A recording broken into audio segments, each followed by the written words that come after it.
Reels वाली बहू। प्रज्ञा को रील्स बनाने का बड़ा ही क्रेज है और वो दिन भर रील्स बनाती रहती है। खाते पीते घूमते फिरते घर में कॉलेज में रील्स बनाने के कारण प्रज्ञा पूरे कॉलेज में हाईलाइटेड है। जहां उसकी रील्स सभी को पसंद आते हैं, वहीं मनीषा चिंता में डूबी रहती है। एक रोज जब खाते हुए प्रज्ञा रील्स बना रही होती है, तब मनीषा कहती है, 1 मिनट भी चैन नहीं है इस लड़की को। ये नहीं कि खाना तो आराम से खा ले, लेकिन नहीं, अरे थोड़ी देर रील्स नहीं बनाओगी तो आसमान नहीं टूट पड़ेगा। अरे मम्मी, इसी को तो कहते हैं डिटर्मिनेशन। तुम नहीं समझोगी ये सब। भगवान, इस लड़की को सद्बुद्धि दे। जब देखो तब टेढ़ा बाका मुंह बनाती रहती है। मनीषा की बात का प्रज्ञा पर जरा भी असर नहीं होता और वो खाते खाते रील्स बनाती रहती है। दिन बीतने लगते हैं और देखते देखते प्रज्ञा का कॉलेज भी खत्म हो जाता है। आए दिन कोई ना कोई मनीषा को प्रज्ञा की शादी करवाने का सुझाव दे जाता है। सब ठीक ही कहते हैं, प्रज्ञा की शादी कर देनी चाहिए। अपने घर के काम काज में व्यस्त हो जाएगी तो खुद ही ये रील्स और नाच गाना बंद हो जाएगा। मनीषा और प्रेम प्रज्ञा के लिए एक अच्छा लड़का ढूंढने लगते हैं और तभी विकी का रिश्ता प्रज्ञा के लिए आता है, जिसने प्रज्ञा को उसकी रील्स देखकर पसंद कर लिया था। अगले दिन विकी अपने माता पिता के साथ प्रज्ञा के घर पहुंच जाता है और प्रज्ञा साड़ी पहने हाथों में चाय की ट्रे लिए उनके सामने आती है। जब विकी को पसंद है तो हमें भी बहू पसंद है। बहन जी, आप बारात की तैयारी कीजिए। एक बार लड़का लड़की अकेले में बात कर ले तो अच्छा रहेगा। हाँ हाँ, क्यों नहीं। मनीषा विकी को प्रज्ञा के कमरे में भेजती है, जहां प्रज्ञा पहले से ही रील्स बना रही होती है। तभी विकी कहता है, आ गए आपके साजन जी। हमारे साथ ये रील्स कंप्लीट करती तो और भी अच्छा रहता। अच्छा जी, अब आ ही गए हैं तो बना ही लेती हूँ आपके साथ। दोनों मिलकर रील्स बनाते हैं। जब वी मीट और तुरंत पोस्ट भी कर देते हैं। फिर विकी कहता है, जब आप साड़ी में चाय लेकर आए तब मुझे लगा कि कहीं मैं गलत घर में तो नहीं आ गया। अब सही है। दोनों की शादी पक्की हो जाती है और शादी के दिन भी प्रज्ञा रील्स बनाने से चूकती नहीं। यहाँ तक कि बारात के समय भी नाचते हुए रील्स बनाती है। सभी लोग प्रज्ञा की तारीफ के पुल बांध देते हैं और प्रज्ञा नाचती गाती अपने ससुराल चली जाती है। सब कुछ अच्छा चल रहा होता है। प्रज्ञा यहाँ भी दिन भर हर चीज की रील्स बनाती रहती है। लेकिन कुछ दिनों के बाद जब सुनीता कहती है, बहू, ये रील्स के साथ साथ कुछ काम भी कर लिया करो। वैसे तुझे और क्या क्या बनाना आता है? मम्मी जी, वैसे तो सब कहते हैं कि मैं सब कुछ अच्छा बनाती हूँ, लेकिन मुझे लगता है कि मैं मैगी अच्छा बना लेती हूँ। हाँ, कॉफी भी अच्छा बना लेती हूँ और मुंह तो सबसे अच्छा बना लेती हूँ। हैं? अच्छा अच्छा। सुनीता अपना माथा पकड़ लेती है और कहती है, बहू, कुछ खाना बनाना भी सीख लेती। मम्मी जी, मैं लंबी प्लानिंग कर रही हूँ। जल्दी ही मैं इतनी फेमस हो जाऊंगी कि मुझे पैसे मिलने लगेंगे। हम दोनों सास बहू राज करेंगे, राज नौकर काम करेंगी और लोगों की तो लाइन लगेगी हमसे मिलने के लिए। तेरा दिमाग खराब हो गया है क्या बहू? हंसी मजाक तक ठीक है, लेकिन इस तरह घर नहीं चलते। जितना जल्दी हो इस घर के तौर तरीकों को सीख लो। प्रज्ञा मुंह घुमाकर चली जाती है और तुरंत उसी वक्त एक रील बनाती है। ये देख सुनीता का गुस्सा 7वें आसमान पर चला जाता है और विकी के घर आती ही सुनीता उसे सब कुछ बताती है। विकी भी अब प्रज्ञा की इन हरकतों से परेशान हो जाता है। तुम टेंशन मत लो मम्मा, मैं देख लूंगा। विकी कमरे में जाता है तो देखता है कि प्रज्ञा रील्स बना रही है। विकी बड़े ही प्यार से प्रज्ञा से कहता है, प्रज्ञा, इन सब के लिए मैं तुम्हें मना नहीं कर रहा हूँ, लेकिन फिर भी हर वक्त तो ये अच्छा नहीं लगता ना। समझने की कोशिश करो, मुझे भी तुम्हारा थोड़ा वक्त चाहिए। मैं जब ऑफिस से आता हूँ तो मुझे समय देने की जगह इसी में लगी रहती हूँ। तुम ज्यादा ही सोच रहे हो। तुम भी मेरे साथ रील्स बनाओ ना, तुम्हें भी बहुत अच्छा लगेगा। तुम्हें इज्जत से कोई बात समझ में नहीं आती क्या? दिमाग खराब हो गया है तुम्हारा इस चकाचौंध से। अगर तुमने अपना रवैया नहीं बदला तो मैं तुमसे दूर चला जाऊंगा। तुम ही रिश्ता लेकर आए थे, मुझे लड़कों की कमी नहीं थी और ना आज है। विकी दरवाजा पटककर चला जाता है। धीरे धीरे विकी प्रज्ञा से दूर होता जाता है। एक रोज मनीषा प्रज्ञा के ससुराल उससे मिलने जाती है।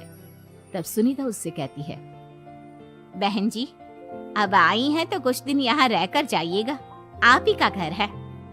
हाँ मम्मी, बहुत दिन हो गए तुम्हारे साथ एक भी रील नहीं बनाई मैंने। प्रज्ञा तुरंत अपने फोन में रील्स ऑन कर लेती है। ये सब मुझसे नहीं होगा। तेरा ये भूत अभी तक नहीं उतरा क्या? बहन जी, आप कुछ कहती नहीं क्या इसे? जब आप ही कुछ नहीं कर पाई तो मैं कर ही क्या सकती हूँ। सास तो वैसी ही बदनाम है। शाम को घर की लाइट चली जाती है और मनीषा प्रज्ञा से कहती है, मेरे घुटनों में बहुत दर्द हो रहा है, तू लाइट का कुछ इंतजाम करना बेटा। अच्छा, कैंडल जला देती हूँ मम्मा। प्रज्ञा गाते हुए कैंडल जलाती है और खिड़की के पर्दे के पास रख देती है। मनीषा, जिसे बहुत दर्द हो रहा है, वो सो जाती है और प्रज्ञा हमेशा की तरह अपने रील्स में लग जाती है। उधर कैंडल की वजह से पर्दा आग पकड़ लेता है और मनीषा के कमरे में आग लग जाती है। बचाओ, कोई है, बचाओ। सभी भागते हैं और विकी कमरे की आग बुझाने में लग जाता है, लेकिन तब तक मनीषा आधी जल चुकी थी। मनीषा की हालत देख प्रज्ञा रोने लगती है। विकी मनीषा को तुरंत हॉस्पिटल ले जाता है और उसे एडमिट कराता है। विकी प्रज्ञा से कहता है, देख लिया ना, तुम्हारे इस नाच गाने की वजह से आज तुम्हारी माँ की जान जाते जाते रह गई। अब पता नहीं तुम और क्या चाहती हो। उधर डॉक्टर कहते हैं, इनकी हालत बहुत नाजुक है, आधे से ज्यादा जल चुकी है। प्रज्ञा रोती हुई मंदिर में जाती है और भगवान के आगे जाकर कहती है, भगवान, मेरी माँ को ठीक कर दो। मैं कसम खाती हूँ हाथ से ये रील्स बनाना छोड़ दूंगी, बस मुझे मेरी माँ वापस मिल जाए। 2 दिन बीत जाते हैं और मनीषा खतरे से बाहर आ जाती है। पेशेंट अब ठीक है, आप लोग उनसे मिल सकते हो। सब कोई मनीषा से मिलता है और प्रज्ञा सबके सामने अपना फोन तोड़ देती है। मुझे माफ कर दो मम्मा, मैंने तुम लोगों की बातों को नजरअंदाज किया। बेटा, कोई भी चीज जरूरत से ज्यादा खराब है। मैंने तुम्हें रील्स बनाने से कभी मना नहीं किया, लेकिन हर वक्त एक ही चीज तो सही नहीं है। मैं समझ गई हूँ मम्मा, आई एम सॉरी।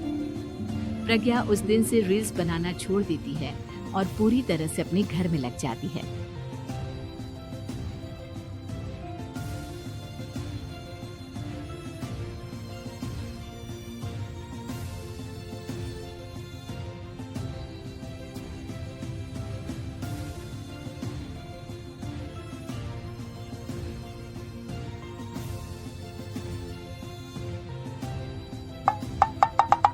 अरे भाग्यवान, मेरे जूते कहाँ रखे हैं? मुझे बाहर जाने में देर हो रही है। तभी मालती कमरे में आती है। ये रहे आपकी जूते, मैं इन्हें साफ करने के लिए ले गई थी। अरे वाह, तुम कितनी समझदार हो, मेरे बिना कुछ कहे ही सारे काम कर देती हो। तभी मालती झिझकते हुए रमेश से कहती है, सुनिए जी, आपसे एक बात कहूँ, बुरा तो नहीं मानेंगे ना? अरे नहीं नहीं, बेफिक्र होकर कहो। शादी से पहले मैं अपने मायके में नौकरी करती थी। मैं चाहती हूँ कि अब मैं फिर से नौकरी करना शुरू कर दूं। वैसे भी सारा दिन घर में बोर हो जाती हूँ। देखो मालती, तुम्हारे नौकरी करने से मुझे कोई ऐतराज नहीं है, लेकिन तुम्हें एक बात बता दूं, हमारे खानदान में आज तक कभी किसी औरत ने नौकरी नहीं की। फिर भी एक बार तुम माँ से पूछ कर देखो, अगर वो तुम्हें नौकरी करने की इजाजत दे देती है तो अच्छी बात है। रमेश वहाँ से चला जाता है। फिर उसी शाम मालती अपनी सास के पैर दबा रही होती है। तभी उसकी सास मालती से कहती है, अरे क्या बात है बहू, आज तो ठीक तरह से मेरे पैर नहीं दबा रही, किसी ख्याल में खोई पड़ी है क्या? मैं भी तो जानूं आखिर बात क्या है। दरअसल वो माँ जी। अरे हाँ हाँ बोलो, इतना सोच क्यों रही हो? माँ जी अगर आप बुरा न माने तो मैं नौकरी करना चाहती हूँ। घर के काम करने के बाद मेरे पास काफी वक्त बच जाता है। मालती की ये बात सुनकर उसकी सास गुस्से में कहती है, अरे बहू, तेरी तबीयत तो ठीक है ना? आज ये कैसी बहकी बातें कर रही है? भला हमारे खानदान में आज तक कभी किसी औरत ने नौकरी की है जो तू नौकरी करने की बात कर रही है, हैं? अरे बहू, तू क्या रिश्तेदारी में हमारी नाक कटाना चाहती है? जितना जल्दी हो सके अपने दिमाग से नौकरी का भूत उतार दे और अब जा, जल्दी से रसोई में जा, खाना बनाने का वक्त हो रहा है। मालती मन मार कर खाना पकाने के लिए रसोई घर में चली जाती है। अगले दिन। नमस्ते माँ जी, कैसी हैं आप? अरे आओ आओ दिवाकर बेटा, बैठो, मैं तुम्हारे लिए चाय मंगाती हूँ। बहू, जरा एक कप चाय तो लेती आना।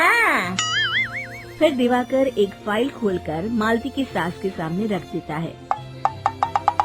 ये देखिए माँ जी, ये है पिछले महीने का हिसाब और ये रहे मुनाफे के रुपए। एक बार हिसाब देख लीजिए और इन कागजों पर अपने दस्तखत कर दीजिए। अरे दिवाकर बेटा, मैंने भला आज तक कभी तेरा हिसाब देखा है जो अब देखूंगी? ला बता, कहाँ दस्तखत करूं? तभी मालती चाय लेकर वहाँ आ जाती है और अपनी सास को बिना कागजातों को पढ़े इस तरह लापरवाही से दस्तखत करते हुए देखकर हैरान रह जाती है। अच्छा माँ जी, अब मैं चलता हूँ, फैक्ट्री में बहुत काम है। फिर दिवाकर वहाँ से चला जाता है। कुछ दिनों बाद मालती बाजार में कुछ सामान खरीद रही होती है। तभी एक बूढ़ा आदमी उसे आवाज देता है, अरे मालती बेटी, कैसी हो? मुझे पहचाना? मैं तुम्हारी कंपनी में मुनीम का काम करता हूँ। हाँ चाचा जी, मैं आपको बिल्कुल पहचानती हूँ। कहिए, कैसे हैं आप? मैं तो ठीक हूँ। कंपनी में कुछ भी ठीक नहीं चल रहा, यहाँ तक कि हमें ठीक वक्त पर तनख्वाह भी नहीं मिलती। ये आप क्या कह रहे हैं? अब क्या बताऊँ, आप लोग तो कभी हिसाब किताब देखने दफ्तर आते नहीं। मेरी मानो तो एक बार आप लोग दफ्तर आकर सारा हिसाब किताब देख लो, आपको असलियत पता चल जाएगी। अच्छा बेटी, अब मैं चलता हूँ, देर हो रही है। फिर वो बूढ़ा वहाँ से चला जाता है। वहीं दूसरी तरफ मालती घर पहुँचकर अपनी सास को सारी बात बताती है। तभी वहाँ रमेश भी आ जाता है, लेकिन मालती की सास मालती की किसी भी बात पर विश्वास नहीं करती। तभी रमेश कहता है, अरे माँ, बिना आग के कभी धुआं नहीं उठता। जब मालती इतना कह रही है तो हमें एक बार दफ्तर चलकर देख लेना चाहिए। वैसे भी हम लोग काफी दिन से अपने दफ्तर नहीं गए हैं। इस तरह किसी एक आदमी के भरोसे काम छोड़ना मुझे भी ठीक नहीं लगता। अगले दिन वे सभी अपने दफ्तर पहुंचते हैं और सीधे दिवाकर के कैबिन में जाते हैं। अचानक सबको एक साथ देखकर दिवाकर चौंक जाता है। अरे माँ जी, आप सब लोग अचानक यहाँ कैसे आ गए? अगर कुछ काम था तो मुझे एक फोन कर दिया होता, मैं आपके घर आ जाता। तभी मालती की सास कहती है, अरे दिवाकर बेटा, आज मैं हिसाब देखने दफ्तर आई हूँ, जरा मुझे पिछले 6 महीनों का हिसाब दिखाना तो बेटा। दिवाकर घबराते हुए हिसाब की फाइल मालती की सास को देता है। मालती की सास फाइल लेकर मालती को देती है और कहती है, ले बहू, देख ले हिसाब। मालती फाइल को बड़े गौर से देखती है और अगले ही पल उसे सारी गड़बड़ी समझ में आ जाती है। वो अपनी सास से कहती है, माँ जी, मुनीम चाचा बिल्कुल सही कह रहे थे। हमारी कंपनी में पिछले 6 महीनों में जितना मुनाफा हुआ है, हमें उसका आधा पैसा भी नहीं मिला। यूँ समझ लीजिए कि 1 रुपये में सिर्फ चवन्नी ही हमारे हाथों में आई है। मालती की बातें सुनकर मालती की सास गुस्से से दिवाकर को पूछती है, क्यों दिवाकर, मेरी बहू जो कह रही है वो सच है?